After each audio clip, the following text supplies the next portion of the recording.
Standardized and documented processes will help you to build a sustainable business in as little as 90 days. Hello, I'm Patricia, and I help women to become more efficient in their business. The ramifications of not having processes that are documented and based on standards and legislation is that a woman business owner is at risk both personally and professionally. The woman entrepreneur that I'm talking about is one that has a great vision for her business, but is stuck in the weeds of not having best practices that are related to legislation and standards that can help her to protect her business and also to grow her business. These are women who are on the verge of scaling sometimes, and they are hiring people, so they need to understand what the risks are in hiring people, what the legislation is that controls employment standards. Even with one employee, it's important that they understand that there's legislation around how you treat that employee, how you pay that employee, what kind of benefits that employee is entitled to. And even moving towards, like, if you have an employee that has a disability, that there is legislation that companies have to follow and have policies, procedures, and even those policies and procedures for serving their clients who may have disabilities.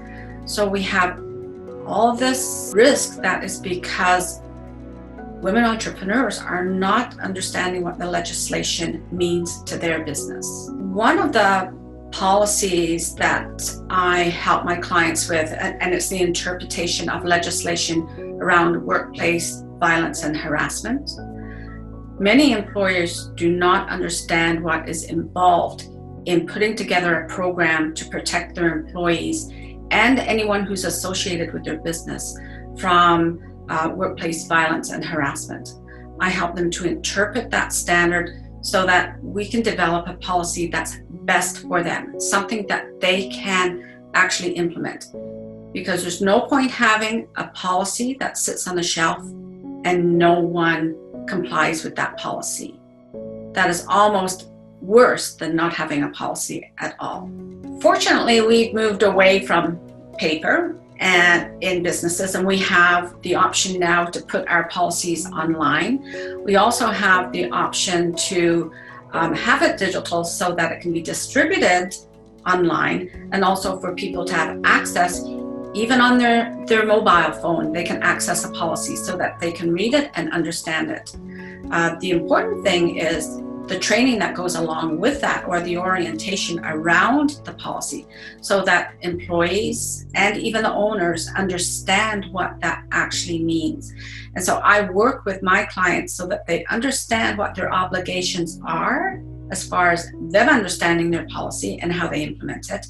And I also work with their team to communicate that to their employees through an orientation so that the employees understand what they've read and they can actually agree that they understand what their responsibilities, what their role is in complying with this particular policy. I've seen some programs where it's all digital and there's no human interaction. And actually, I don't find that effective, because I have employees from my clients come to me and say, Patricia, we haven't seen you present on the policies lately. Like, do we not do that anymore? They forget that what they have read through this online program is what they are actually responsible for understanding and actually living through that policy in the work that they do. One of a recent example with a client is that they did have a situation where there was a new employee that was causing some stresses within the workplace with other employees. Now, the process is for a situation like that to be documented and actually reported to the owner of the business, not to a manager, but to the owner, because the owner is ultimately responsible for the health and welfare of their employees and the safety of their employees. So this particular issue was not reported, but everyone was talking about it.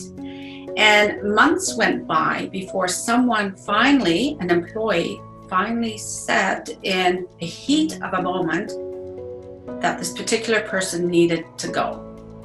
So when I spoke to the owner of the business claimed to have never heard of the situation.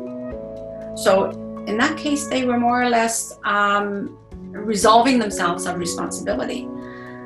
My response to that was that as the owner, you are responsible for ensuring that this policy, that everyone understands how this process works in the business, so that you don't have a situation where there could be someone, an organization who's putting other people at danger. Because what happens when the employer does not enforce a policy or help their employees to understand it, people think it is just something that's sitting on the shelf. And that, oh yes, whenever we do something wrong, we're told to check the policy. Well, that's not building a healthy culture within a business. It's the owner of the business that's leading that business, and therefore they need to communicate to the employee how important these policies are. It's for their health and safety.